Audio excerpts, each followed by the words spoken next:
de cada uno de los tipos de hidrógeno y la sinergia que hay entre ellos también para lo que es la transición energética. Primero, bueno, presentarles. Rebeca es ingeniero químico de la Universidad Central de Venezuela, con un posgrado en ingeniería química, ingeniería de procesos de la misma universidad. Además, cuenta con una certificación PMP del PMI, del Project Management Institute. También es activa participante del capítulo PMI en Chile. Ha dado muchas presentaciones en diferentes seminarios y eventos de hidrógeno en Chile y LATAM. Además, más de 10 presentaciones en diferentes tópicos, tales como gerencia de proyectos, análisis de riesgos de proyectos, análisis de seguridad eh, y diferentes tópicos, además de haber realizado cursos de formación, de capacitación para 2 institutos en Chile en materia de hidrógeno verde. Hoy en día es directora de proyectos de hidrógeno verde para la empresa Electricidad de Francia con base en Chile, con responsabilidad de todos los proyectos de hidrógeno verde de esa compañía en Chile, pero también con participación en proyectos de Colombia y Perú para EDF Andes. Previo a esta experiencia, trabajó en empresas de ingeniería, una empresa de ingeniería del grupo Engie, que es Tractebel, especialistas en el área de hidrógeno. Estuvo casi 3 años con ellos allí. Previo a eso, 13 años como contratista de EPC, trabajando en ingeniería y en contratos EPC llave en mano, en técnicas reunidas. Antes de esto estuvo en Venezuela trabajando con Petrolera Ameriben, asociación de PDVSA y Chevron y Conoco. Y bueno, muy inserta en el ecosistema del hidrógeno acá en Chile. Ha participado en temas de foros y en mesas de diálogo con el gobierno para regulación de hidrógeno, en materia de regulación de hidrógeno que está en pleno desarrollo en Chile. Ha trabajado ha apoyado en lo que es la normativa. Rafael Camejo, ingeniero químico también, venezolano, al igual que Rebeca y que muchos de los que estamos hoy en día acá. Rafael posee además un MBA. Él trabaja hoy en día en la empresa KBR, o también conocida a nivel mundial como KBR, una empresa de tecnología. Ellos son tecnólogos, licenciantes para diferentes sectores industriales. Rafael ahí se desempeña como Senior Technical Manager, hace advisory de procesos, trabaja en el área técnica y también apoya en el área de desarrollo de negocios para Latinoamérica en esa compañía. Muy activo en proyectos de amoníaco verde, de hidrógeno azul, sobre todo con su experiencia previa en Johnson Matthey, en donde él, parte de su rol, de su trabajo, era desarrollar la parte de hidrógeno azul.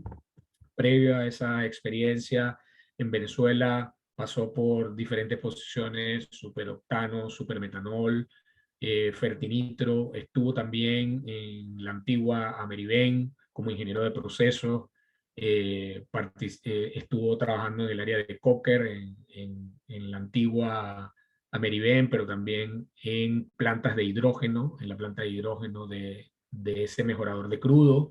Así que eso es una experiencia previa de Rafael con el hidrógeno, un hidrógeno gris en aquella oportunidad, pero bueno, es una experiencia importantísima en términos del manejo del fluido, en términos de su almacenamiento, y al final el hidrógeno demanda termodinámica, ¿no?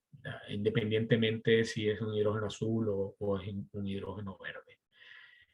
Entonces, quiero darle el pase a ellos, alguna palabra de bienvenida de Rebeca, de Rafael, y luego empezar con las preguntas que tenemos destinadas al panel. Bueno, muy buenos días, buenas tardes en algunas partes ya también. Un gusto estar aquí con ustedes. Muchas gracias por la invitación a la Fundación Nudo Alumni de la Universidad de Oriente, universidad que le tengo mucho cariño desde hace muchísimos años. Y bueno, un gusto estar acá y esperamos ser un aporte un poco a la difusión de conocimiento y a la preparación justamente del capital humano que necesita esta industria nueva que estamos justamente participando en su creación. Muchas gracias, Evelio, por la introducción. Y bueno, agradecido por la invitación a participar en el panel, tanto a Evelio, a Jorvik y a la gente de UNDO Alumni. Y bueno, esperamos por aquí esclarecer algunos conceptos con relación al hidrógeno verde y azul, en mi caso, el azul, y contribuir a esta discusión que está en marcha a nivel mundial sobre la transición energética, para que todos allá todos nuestros oyentes puedan tener una idea de hacia dónde nos estamos moviendo con estos temas. Muchas gracias, Rafael. Muchas gracias, Rebeca. Entonces, bueno, la primera pregunta es para Rebeca. ¿Qué es el hidrógeno verde? Una definición desde tu punto de vista y algo básico. El hidrógeno verde es el hidrógeno producido a partir de la electrólisis del agua, pero el componente principal para que sea verde o renovable es que la electricidad o la energía que se le tiene que inyectar al electrolizador para la producción venga de una fuente renovable. Pudiésemos tener incluso hidrógeno producido por electrólisis del agua, pero con energía que viene de las fuentes convencionales. Eso no es hidrógeno verde. El principal parámetro que se debe cumplir es que la energía debe venir de una fuente renovable, llámese eólica, solar, hidráulica incluso. Esa es como la definición principal de lo que conocemos como hidrógeno verde y de lo que ahora estamos también hablando como hidrógeno renovable. En algunos casos se está aplicando también ese concepto, que es un hidrógeno con muy bajas emisiones, que incluso viene de estos mismos, con la energía que viene justamente de estos mismos fuentes renovables, pero que dentro de la cadena de producción siempre hay todavía un componente en mayor o menor grado que genera algún tipo de emisiones durante el proceso de producción del hidrógeno.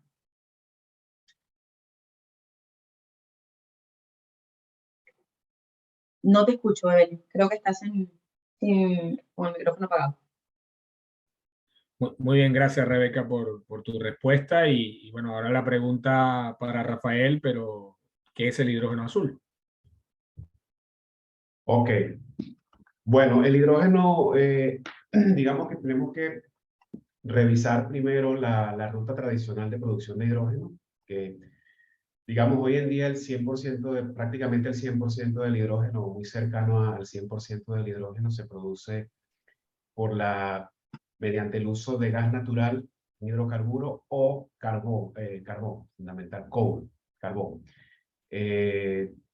Básicamente, en el caso del gas natural, lo que hacemos fundamentalmente es una purificación, reformación del gas natural, luego una reacción shift para incrementar más la producción de hidrógeno de lo que sale de ese reformador, purificamos ese hidrógeno, separamos las impurezas, que en este caso serían el dióxido de carbono, el metano remanente y quizás algunas otras impurezas que están por allí.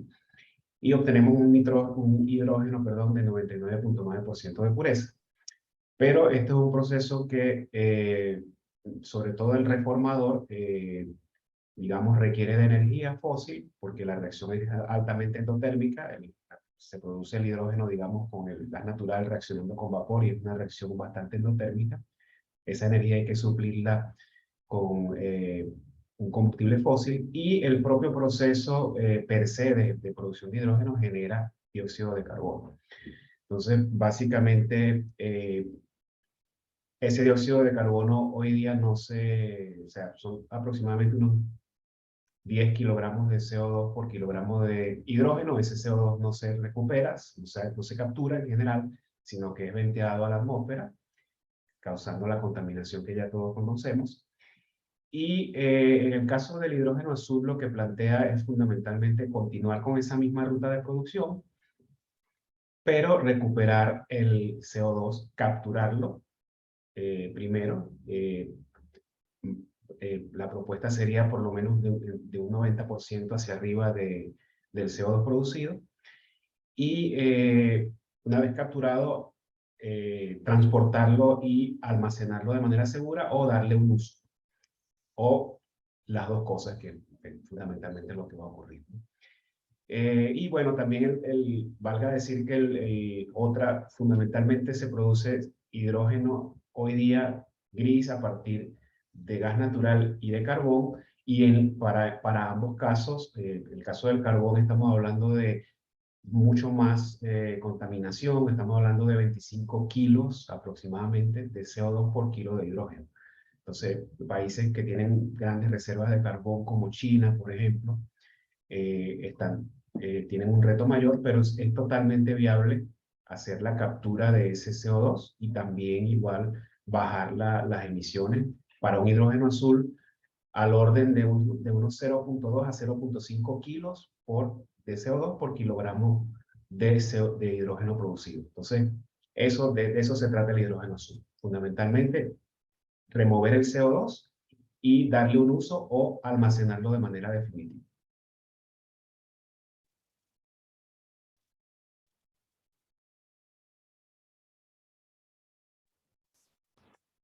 Creo que Estás en mute. Tu micrófono. La siguiente pregunta para Rebeca es: ¿cuál es el rol del hidrógeno verde en la transición energética? Y la misma pregunta le haremos a Rafael, pero hidrógeno azul.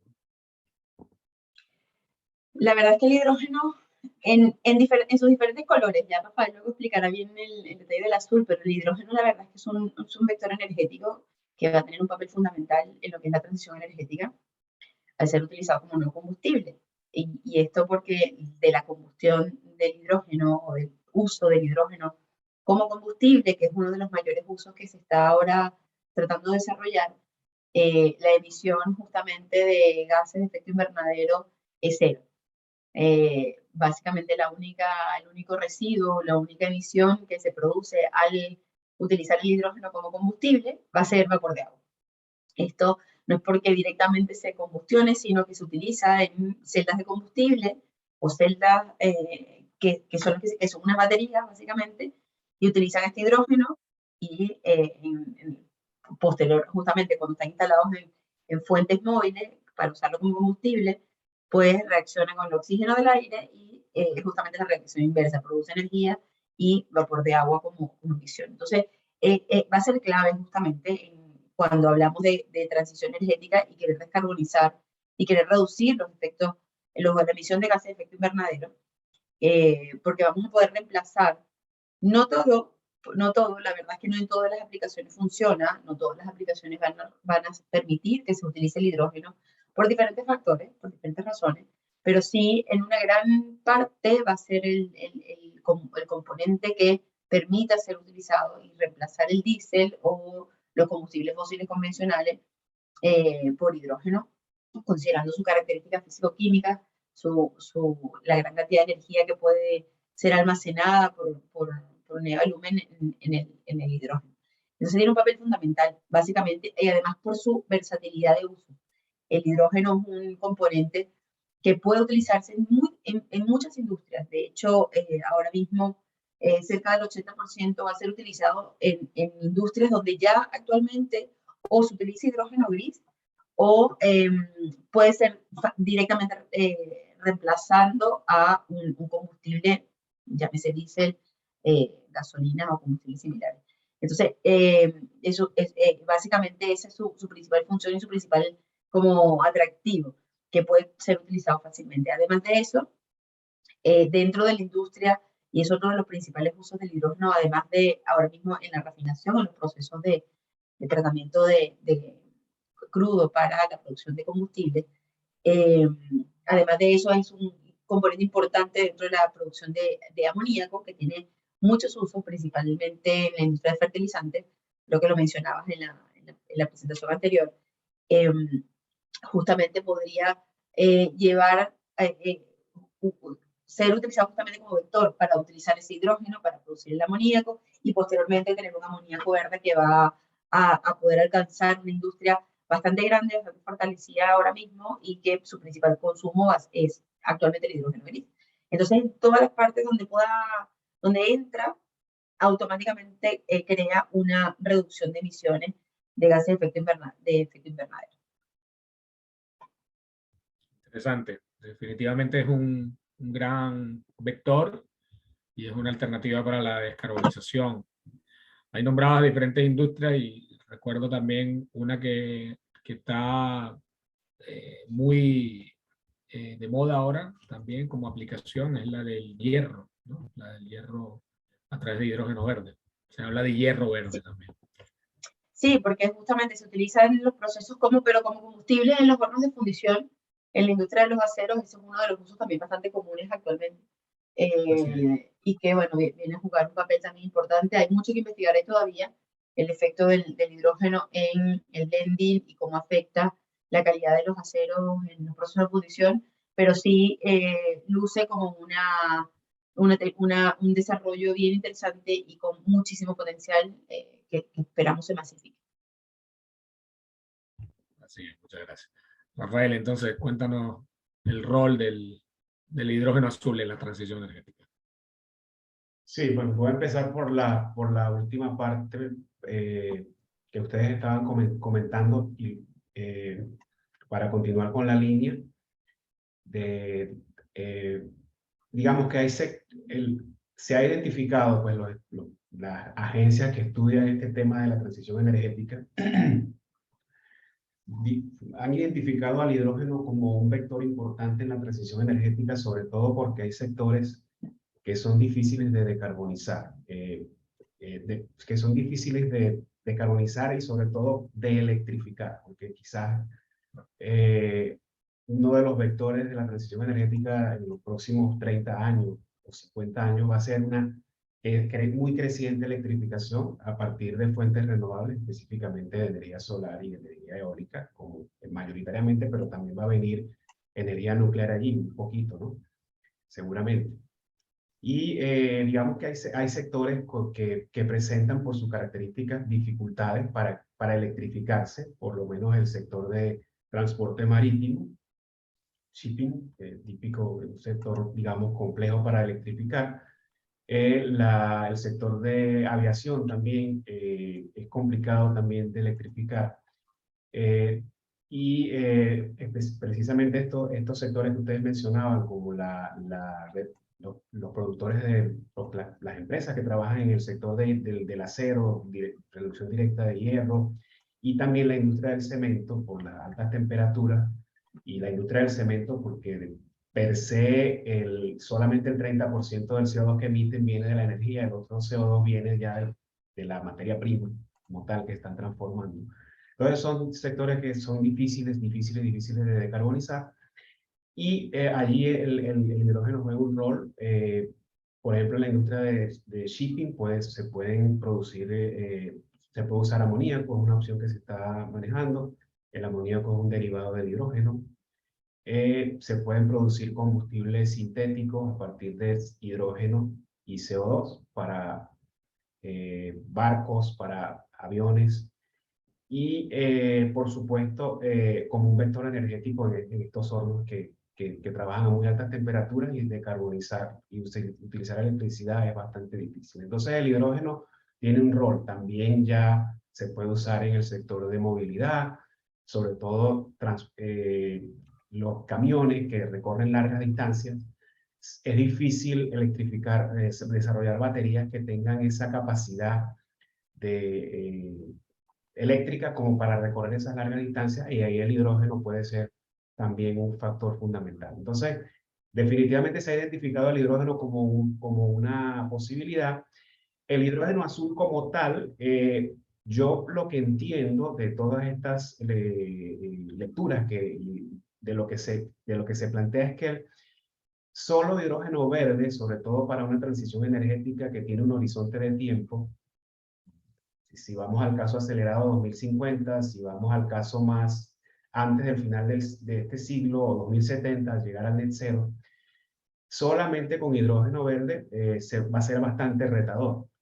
Entonces, todas las opciones tienen que estar sobre la mesa, y el hidrógeno azul definitivamente se perfila como una posibilidad, sobre todo en aquellos países y regiones que tienen recursos naturales como el carbón o como el gas natural a costos razonables y en abundancia, y tienen cómo hacer la captura y almacenamiento del CO2. Allí hay una oportunidad de usar el hidrógeno azul, producir hidrógeno azul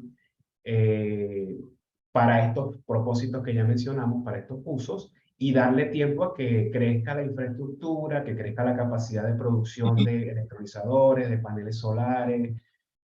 Por ejemplo, yo hace poco tomé un curso de una universidad de Dinamarca sobre proyectos eólicos, y en países con ese nivel de desarrollo de energía eólica, como Dinamarca, desarrollar un proyecto offshore, por ejemplo, puede tomar 10 años.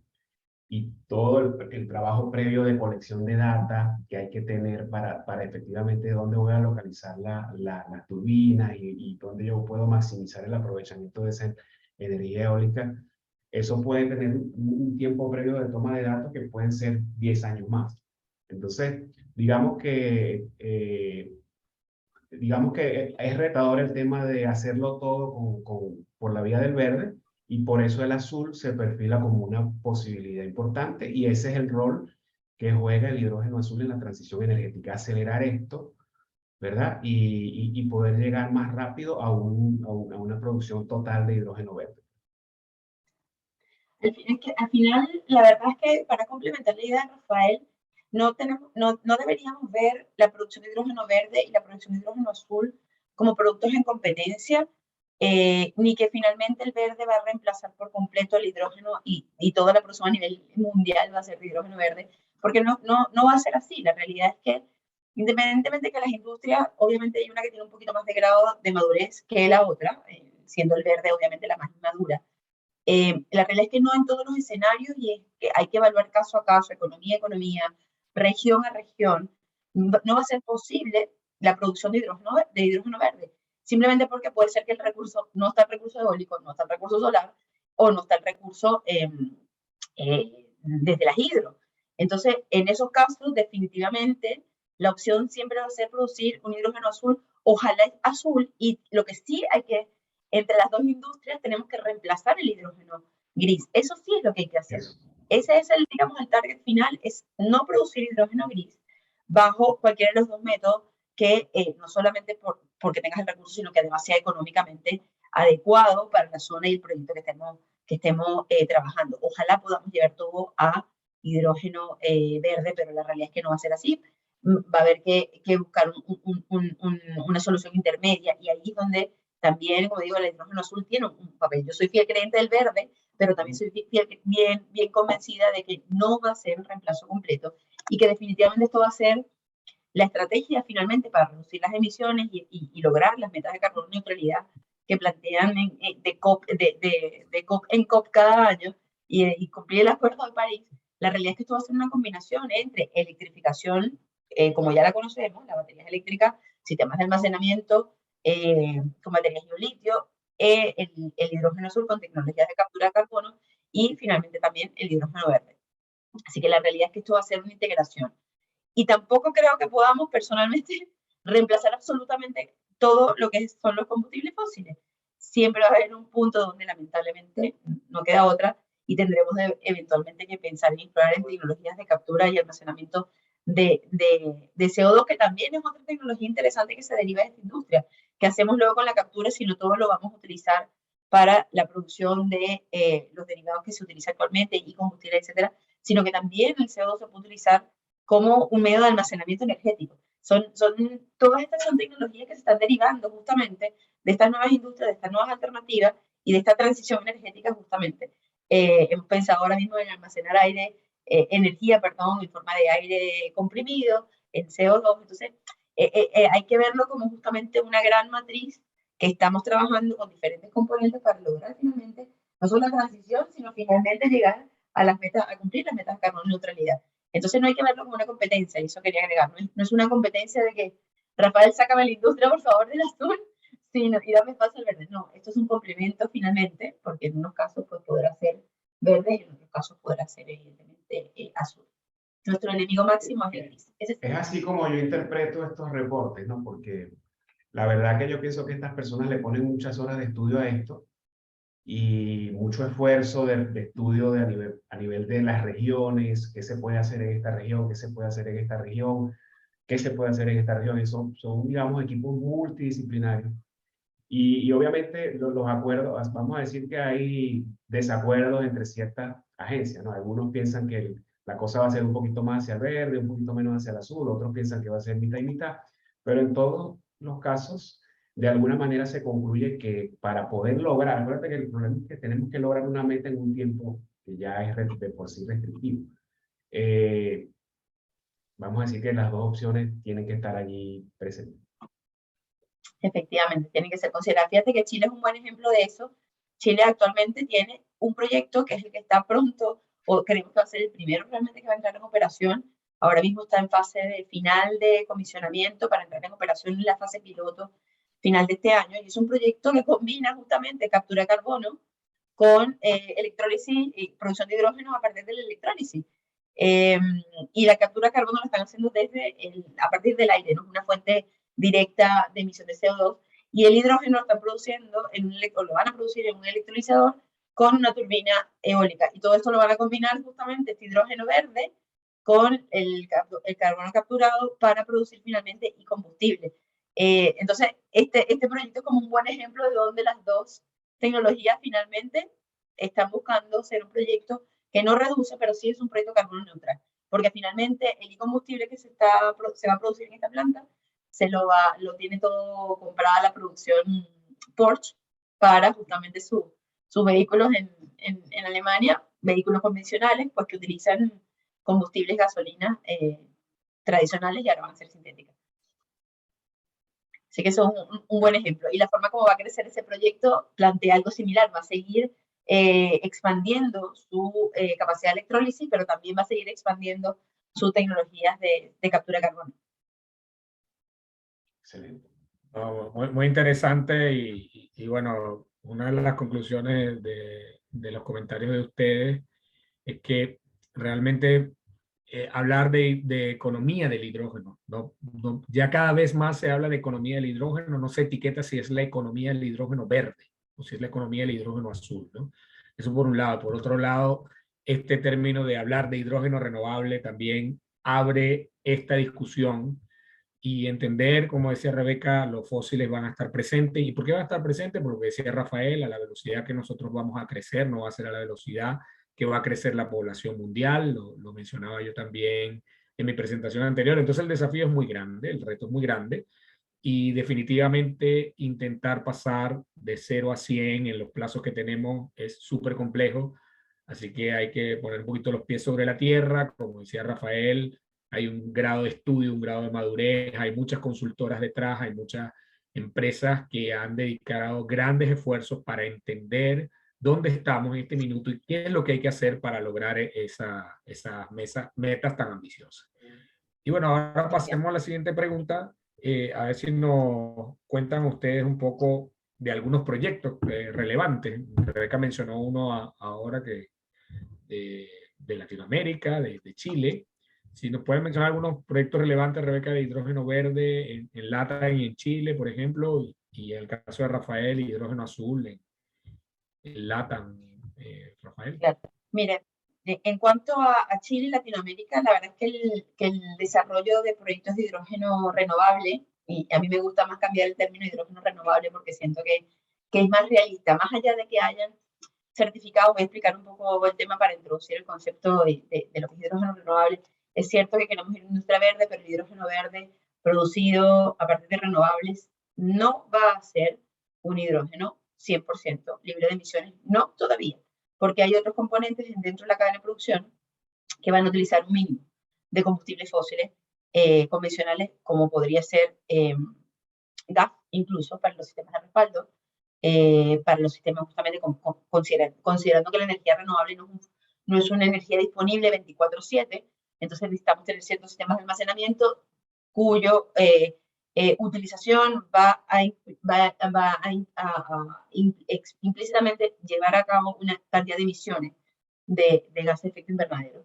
Y por otro lado, también hablar de las certificaciones, que es lo que un poco va a definir qué tan renovable o no, o qué tan low carbon o low emissions, como también estos son los términos más o menos que van a estar escuchando por ahí dentro de la industria. Low carbon, low emissions, renewable hydrogen, y viene básicamente por las certificaciones que se están estudiando actualmente, que ahora mismo hay 3, y que son las que van a decir qué tan verde es mi producto, o qué tan renovable es mi producto, o qué tan low carbon es mi producto.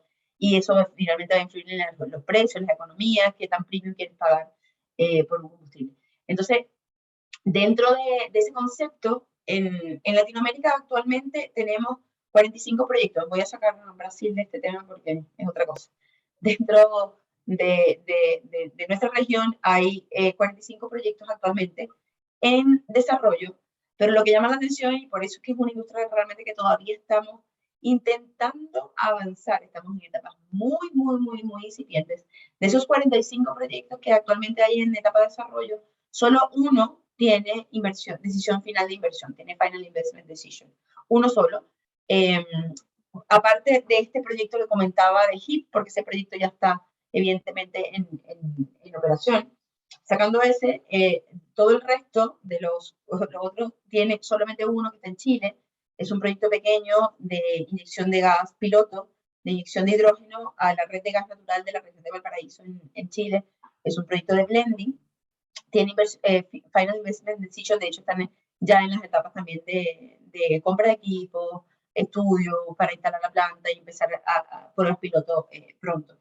El resto están todos en etapas de desarrollo y hay un mapa bien interesante que se encuentra en las redes preparado por el Ministerio de Energía y H2 Chile, la Asociación de Hidrógeno de Chile, que muestra los 50-60 proyectos más relevantes que en teoría están avanzando en Chile. Esos proyectos son muy bonitos, son proyectos que van desde diferentes, para diferentes aplicaciones, uso de amoníaco, metanol, consumo local como hidrógeno como combustible, consumo, exportación, bueno, como comentaban, a través del amoníaco, y blending en algunos casos también, aplicaciones para la industria de vidrio, otros para la industria justamente de la fundición dentro de la producción de aceros en Chile, y directamente también, que es lo que el mayor uso que esperamos que se le dé, es para el reemplazo del diésel en la industria minera. En Chile, el 25% del consumo de diésel de todo el país lo consume la industria minera para los camiones mineros, para los camiones CAEX, 25%. Entonces, evidentemente, reemplazar el 25% es esa cantidad que representa el 25% del consumo de diésel en Chile por hidrógeno en baterías de celdas de combustible con hidrógeno, es un paso importante en la reducción de lo que contribuye Chile a las emisiones a nivel mundial. No todos van a ser reemplazados por hidrógeno, celdas de combustible. De hecho, la minería está haciendo un gran esfuerzo gigante en invertir en desarrollos, en tecnología, para combinar con otras soluciones, tipo camiones eléctricos, que ya se están probando, de hecho ya están en operación con una de las mineras grandes, y además de eso están probando soluciones híbridas. Diésel hidrógeno, están probando también soluciones hidrógeno eléctricos combinados, hay otros tipo trolley, también impulsados por líneas eléctricas, pero que esta electricidad evidentemente tiene que venir desde una fuente renovable, justamente para poder colaborar con lo que son las metas de reducción de gases de efecto invernadero. Entonces, ese es el parque de proyectos en este minuto. A nivel mundial, hay el último reporte de la Agencia Internacional de Energía daba cuenta de 1933 proyectos a nivel mundial. El más grande en este minuto siendo en Suecia de 800 megas. O sea, son proyectos pequeños todavía, que es el único que está en construcción. Hay proyectos muy grandes, 4, 5, 8, 9, 15 gigas, pero que todos están en etapas muy tempranas de desarrollo. Y de hecho no tienen todavía todo decisión final de inversión. De estos 1933 proyectos o registros que hay en la IEA, solo 123 tienen decisión final de inversión. O sea, para que vean un poco todo lo que falta todavía para decir que es una industria que esté consolidada y que esté avanzando, que está todavía muy, muy temprana. Y de todos estos 1933, solo 71 están en construcción. O sea, que todavía nos falta recorrer un gran camino, terminar de analizar en todas las soluciones dónde aplicar realmente el hidrógeno renovable y dónde no. Pero bueno, en eso es lo que estamos trabajando fuerte todas las empresas relacionadas al rubro, ¿no? Muy bien, interesante. Acá tenemos de todas las escalas, de esos tan pequeñitos como tú decías, tenemos en Chile que son una escala muy, muy pequeña, piloto, vamos a llamarlo. También he estado en seminarios donde dice piloto, vamos a quitarnos esa palabra, vamos a decir que están en una fase inicial, y hay también unas iniciativas, como decía Rebeca, de gigaproyectos. Hay proyectos de 8 gigas. Claro. Es que la verdad es que siguen siendo pilotos, aunque sean proyectos de las escalas de los 20, 30, 40, 50, 100 megas, siguen siendo proyectos pilotos, porque son usos, si bien hemos estado acostumbrados a utilizar el hidrógeno en la refinación ampliamente y lo conocemos bien, las aplicaciones donde ahora mismo se va a utilizar el hidrógeno, ese es lo diferente, eso es lo que vamos a aprender. Eso es ahí donde van a ser las lecciones aprendidas, de ahí donde se están piloteando electrolizadores todavía, desde pequeñitos hasta muy grandes. Empresas como los desarrolladores de tecnología de electrólisis están desarrollando equipos en diferentes capacidades. Ahora mismo el más grande que hay es de 15, hay uno de 20 megas por ahí en desarrollo, pero a partir de allí, de 20 megas, estamos hablando de proyectos de los gigas. Entonces, tenemos que tener un parque de electrólisis gigantesco y se están pilotando justamente electrolizadores más grandes. Entonces, todavía hablamos de una industria que está en fase de piloto, aunque la escala sea de los megas. O sea, no hay que confundir, porque es el uso y el desarrollo de la tecnología finalmente lo que nos está haciendo que sea un proyecto piloto y que tengamos que aprender todavía. Sin duda, mucho que aprender. Rafael, la misma pregunta, proyectos de hidrógeno azul en Latinoamérica, algunos relevantes ahí que nos quieras compartir. Bueno, quisiera hacer un comentario redondeando, porque me parece muy buena la información que acaba de dar Rebeca sobre todo esto, estas proporciones numéricas son absolutamente reveladoras, ¿no? Y el tema es que, digamos, la inversión vamos a decir que invertir en hidrógeno limpio, vamos a decir, bien sea azul o verde, todavía, digamos, invertir en esa industria naciente, pues, digamos, eso implica riesgos. Hay riesgos allí inherentes, hay cosas por desarrollar, hay muchas cosas por hacer, cosas por probar, regulaciones por salir. Entonces, vamos a decir, como se llama en el argot de los proyectos, en el argot de cuando tú te embarcas en una tecnología, sobre todo de manera temprana, se llaman los first movers. Digamos, los first movers son los que van a asumir el mayor riesgo, son los que van a asumir la mayor incertidumbre. Y obviamente eso explica también el por qué muchos de estos proyectos no están llegando a decisiones finales de inversión como uno quisiera, ¿no? Pero, es un tema álgido, pero que, bueno, finalmente esperemos que se empiecen a ver más resultados. Aquí en Brasil hay un proyecto de Unigel que creo que ya tiene decisión final de inversión, es una empresa privada, porque, y eso de hecho, para reforzar lo que estamos hablando del PIS y de la rapidez, ellos se movieron desde el año pasado y encargaron los electrolizadores a la empresa Tyson. Y yo escuché una entrevista del presidente de Unigel Y él decía que cuando hicieron la evaluación del proyecto, que es en Bahía para producir hidrógeno Ujú. verde, que a su vez era para amonio, para exportar, ellos se dieron cuenta que el cuello de botella eran los electrolizadores y dijeron, nos montamos Bien. de uno y encargamos los electrolizadores. Y ellos ya colocaron Ujú. una orden de compra para los electrolizadores. Y Sí. los electrolizadores lo van a entregar por ahí empezando el año que viene, van a empezar a llegar los electrolizadores. O sea, es un tema de competencia con la capacidad de producción que hay disponible también. Sí.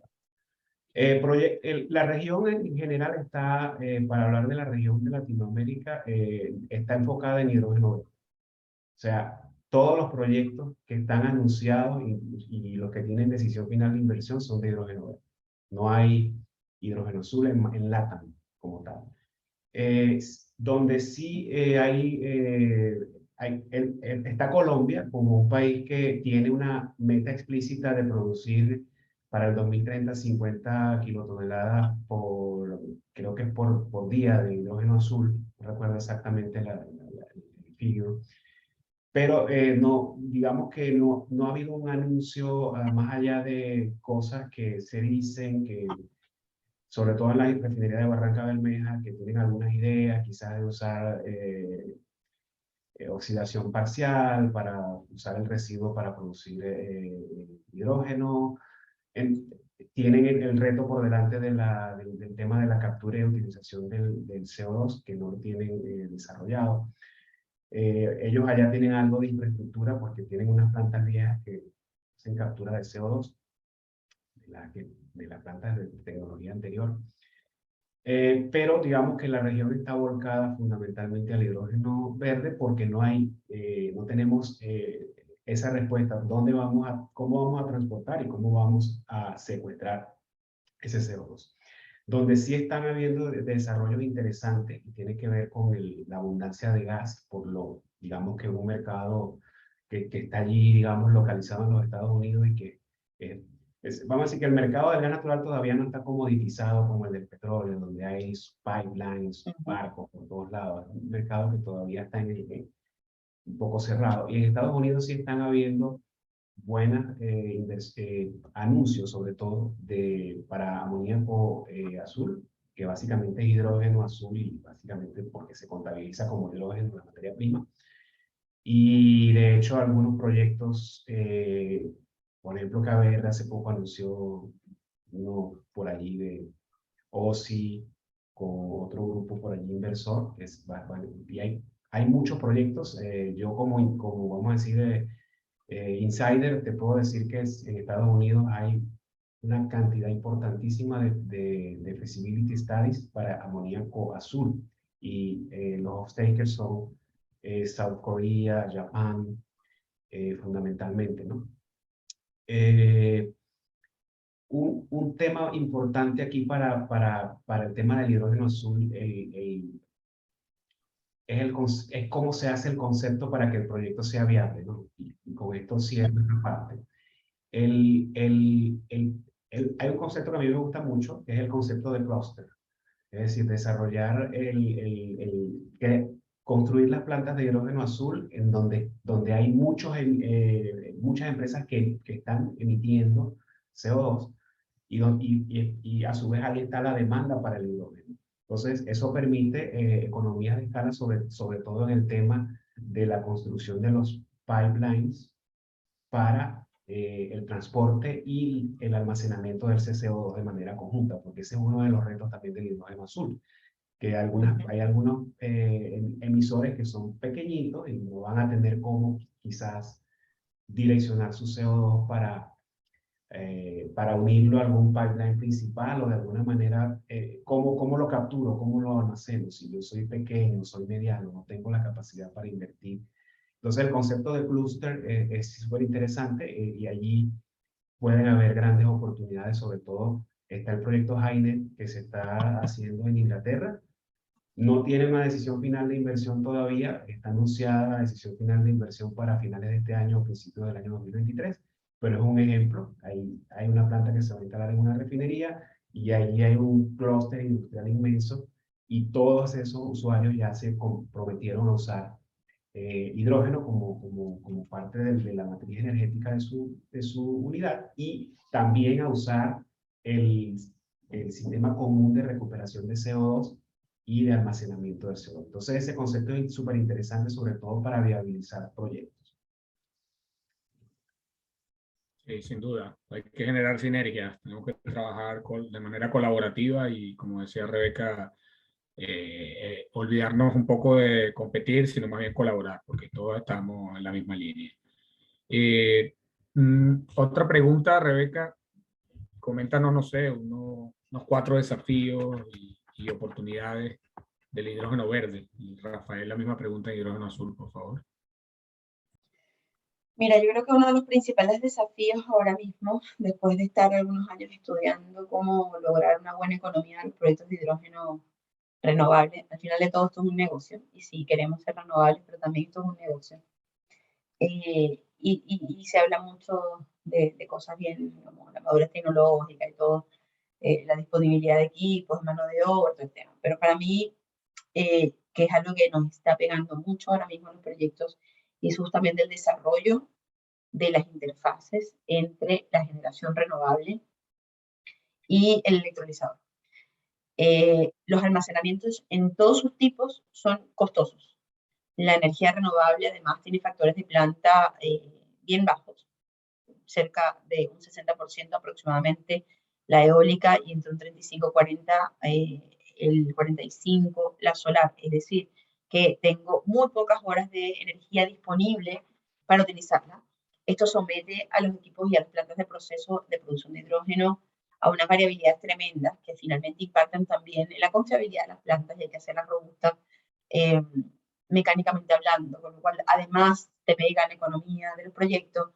Hay que hacer los reemplazos de las partes más sensibles del electrolizador, que se llaman stack, que es donde finalizan los electrodos, cada 8.000 horas o cada 10 años de su vida útil aproximadamente, depende del tipo de equipo. Entonces hay una área grande de estudio en esa interfaz, y no le pongo un nombre específico que diga solo almacenamiento, porque además de eso tenemos que de alguna manera subir las eficiencias del proceso para mejorar los factores de planta, para mejorar las economías. La energía renovable es la que es, no tenemos cómo controlar eso, esto viene de la naturaleza y no tenemos nada que hacer allí, pero sí tenemos que invertir en mejorar, y eso es parte también de otro desafío, la madurez tecnológica o de desarrollo tecnológico, para mejorar las eficiencias de los equipos que logran captar esta energía de la naturaleza, llámese las turbinas eólicas, llámese los paneles solares, y luego minimizar las pérdidas que ocurren en esta interfase. Hay que pasar de energía corriente directa, corriente alterna y corriente directa, o si no viceversa, para poder lograr una transmisión eficiente de energía desde la fuente renovable hasta el electrolizador.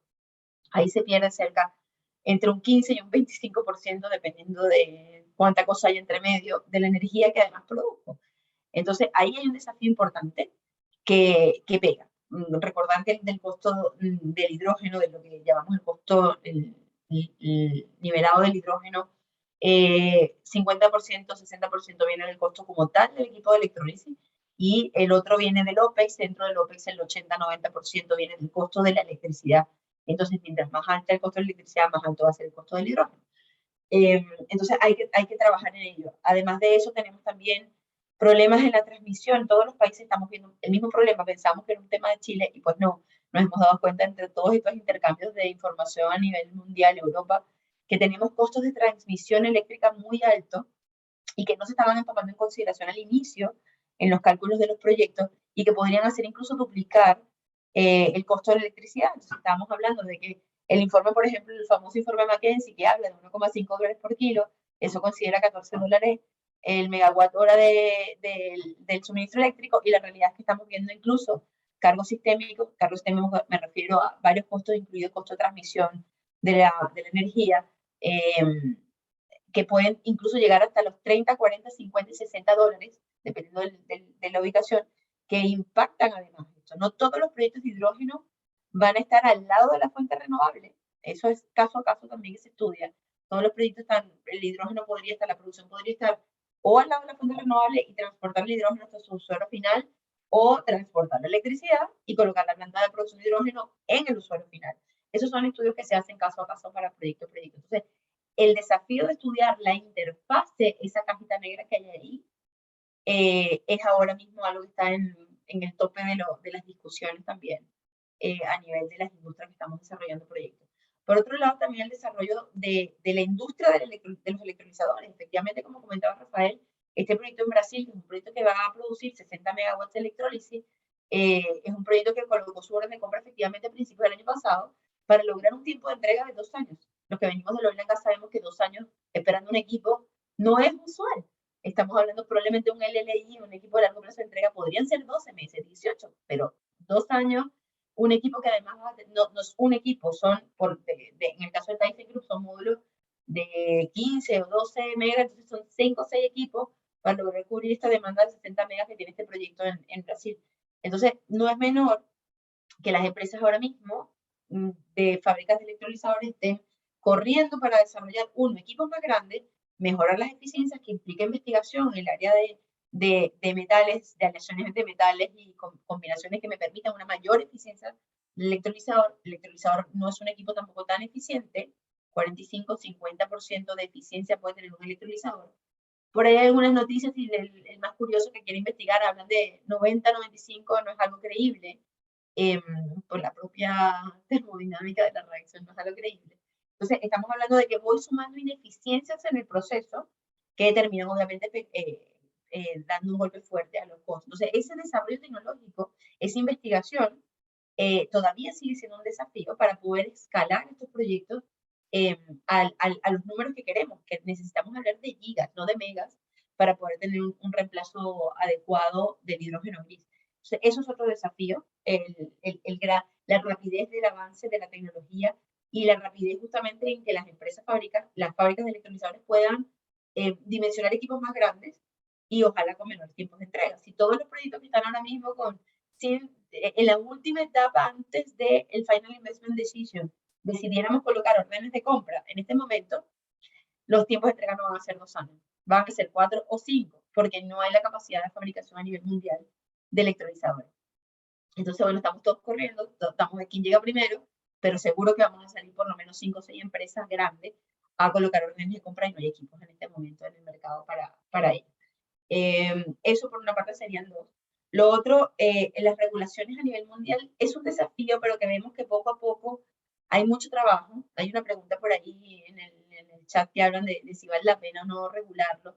La realidad es que sí, debemos empezar a trabajar también en las regulaciones, porque nosotros lo que intentamos no solo es reducir las emisiones, ese es el objetivo último, por supuesto, pero necesitamos hacer industria sostenible, necesitamos hacer industria que no sea un crecimiento desordenado, necesitamos que consideren además el ordenamiento estratégico y político territorial en las industrias. No podemos llenar el mundo entero de paneles fotovoltaicos, no podemos llenar el mundo entero en zonas complejas ambientalmente de turbinas eólicas.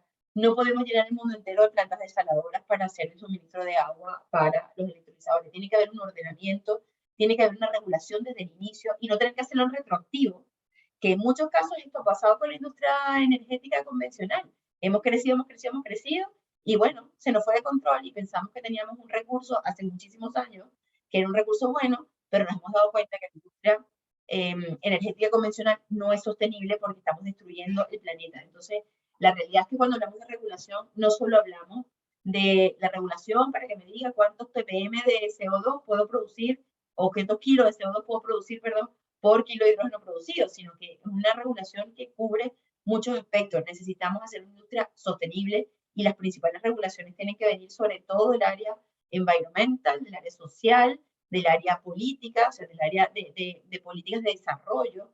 Entonces, eso debe ser trabajado desde el principio. No es solo el permiso técnico para que el hidrógeno del combustible, del auto pueda circular en la calle. No es solo eso. Es un marco regulatorio paraguas que abarque todos los aspectos, sobre todo considerando los temas ambientales y sociales. Recordar que justamente las áreas de mayor potencia o de mayor potencial, perdón, para la generación fotovoltaica o la generación eólica están justamente en lugares cuyos son unos ecosistemas bien delicados, y que no ha habido intervención nunca. Por ejemplo, en el caso de Chile, en el caso de la región del sur, donde el potencial de viento es enorme, son zonas sumamente delicadas, incluso una de ellas es patrimonio de la humanidad, como son la zona de las Torres del Paine. Entonces, son ecosistemas súper delicados. Estamos todos los proyectos, todas las industrias tienen un terreno ahora mismo en la región de Magallanes, en Chile, y si todas las empresas montáramos un parque eólico, llenamos el sur de parques eólicos. Entonces, eso no es lógico. Entonces, para ello se requiere una regulación desde el minuto. Y finalmente, bueno, creo que con eso terminé. La regulación lo tiene que anotar la madurez tecnológica y los temas de interfase. Creo que eso es como lo más fuerte ahora que seguimos trabajando. Muy, muy interesante, de verdad. Muchísimas gracias. Rafael, danos ahí unos 3 minutos ahí de desafíos y oportunidades, por favor. Sí, bueno, en el caso del hidrógeno azul, básicamente yo veo las oportunidades, digamos, para países que tienen abundancia de recursos, como por ejemplo, en este caso ya les dije, Estados Unidos tiene mucho gas, shale gas, China tiene muchísimo carbón, y es barato, porque el tema es lo barato, ¿no? Entonces tú puedes desarrollar una economía del hidrógeno partiendo de ese recurso barato que hace viable los proyectos y hace viable las decisiones finales de inversión. Eh, Obviamente esto es algo regional. Obviamente Chile, en el caso de Chile, se hace más atractivo el verde. Ahorita el mercado del gas natural es bastante desigual. En Estados Unidos está baratísimo el gas, pero si vamos a Europa, es una locura. Producto de la guerra se empeoró. Si vas a Asia, por ejemplo, en Surcorea o en Japón, los costos son bastante elevados también. Entonces, en áreas donde el recurso es barato y abundante, allí hay oportunidades, la tecnología está aprobada, se puede dar un paso rápidamente. Y yo ahí me voy a enlazar con una pregunta con la segunda pregunta, que ya Rebeca contestó la primera, me enlazo con la segunda pregunta. Rápidamente Venezuela. Venezuela se está quedando como un mirón ahí de palo, pero Venezuela está en las mismas condiciones que está Arabia Saudita, en las mismas condiciones que está Estados Unidos y quizás mejor, porque Venezuela tiene muchísimo más recursos para mucho más tiempo. Venezuela podría ser de esos países que se quedan consumiendo tranquilamente una gran parte de petróleo y podría ser un país que podría estar exportando sustanciales cantidades de amoníaco azul, etcétera, etcétera, produciendo incluso hidrógeno verde. El problema es que si le está costando ahorita comprar a un país libre, sin ninguna restricción, 2 años, una orden de compra para un electrolizador, ¿qué será para Venezuela? Que primero tiene que zanjar un montón de restricciones, de carencia de recursos por un lado, pero el tema de las sanciones que tiene Venezuela, que no le permite comprar libremente en el mercado internacional. O sea, Venezuela tiene que resolver el problema político y jugar en grande como le toca, porque a Venezuela le toca jugar en grande en este asunto. Sin embargo, mientras no se resuelva el problema político y el mundo occidental, que es donde está la mayoría de las tecnologías, nos tenga, digamos, aislados, desafortunadamente vamos a hacer millones de palos. Así tal cual. Me gustaría agregar un punto, de verdad que Rafael tocó hoy el potencial que tiene Venezuela y que es un elemento diferenciador con respecto a todos los demás países que estamos en esta carrera. Es verdad que nosotros tenemos el potencial, por ejemplo, eólico solar en Chile. Venezuela está la hidro. Y lo conversábamos el fin de semana con un amigo de Venezuela. La energía eléctrica de Venezuela, ¿de dónde viene? Siempre ha venido la energía hidráulica, que es una energía renovable. Lamentablemente no hay infraestructura adecuada. Pero por otro lado, otro punto súper importante y que todos los países estamos trabajando para la exportación del hidrógeno con amoníaco son los puertos. Ha venido a Chile y a Colombia las delegaciones del puerto de Amberes y a Brasil también las delegaciones del puerto de Amberes, la delegación del puerto de Rotterdam, para tratar de ver la exportación de amoníaco. Y resulta que en estos países tenemos puertos, sí, 2, 3 que hay en Chile, hay puertos de carga, todos en su mayoría, y un par de puertos específicamente en Chile que son puertos de terminales de recasificación del LNG. En Venezuela tenemos, por el lado del occidente, los puertos de salida de la petroquímica ya están adaptados para la exportación del amoníaco. Y por el lado de José también tenemos los puertos de la petroquímica que están en complejo. la ventaja es enorme, enorme. Entonces, efectivamente, los dos grandes issues para la industria del hidrógeno, por lo menos renovable, en Venezuela están. Lo que obviamente es falta de la voluntad política y evidentemente los recursos, pero las grandes inversiones ya están disponibles. O sea, Venezuela está aventajada, pero el problema no es que ahorita estamos observando, somos observadores. el problema es otro. Sí. Bueno, agradecerles a ambos, a Rafael, a Rebeca, por su participación, por su intervención en el panel, por haber compartido todas estas experiencias. La verdad, muy interesante. Se nota lo presente que están ustedes en el ecosistema y que están empujando el buque, que están remando en esa dirección. Creo que estamos todos en la dirección correcta y que tenemos que seguir en esa línea. O sea, las oportunidades todavía las estamos dimensionando, los desafíos son gigantes, pero lo que nos tiene que motivar es superar esos desafíos para conseguir las grandes oportunidades que están ahí arriba de la mesa. Así es. Muchas gracias por la invitación, Muchas por gracias. permitirnos la participación en este evento. Que siga todo súper bien.